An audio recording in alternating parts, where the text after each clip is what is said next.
So if we take the aspect of a sketchbook, then you might differentiate, okay, always when I do like a heading or title, is it maybe only capital letters? Is it very big letters? What type of writing am I doing here? Or is it bold? And so on.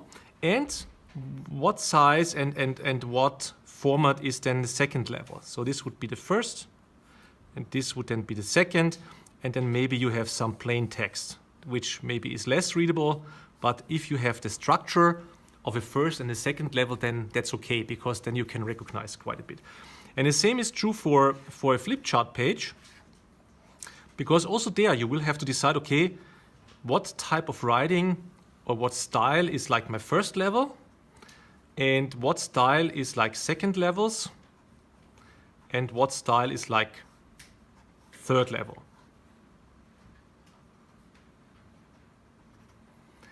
And all of those should be readable, but very likely you will put more emphasis on the first and on the second and maybe on the third. That is where you note quite fast what you want to note.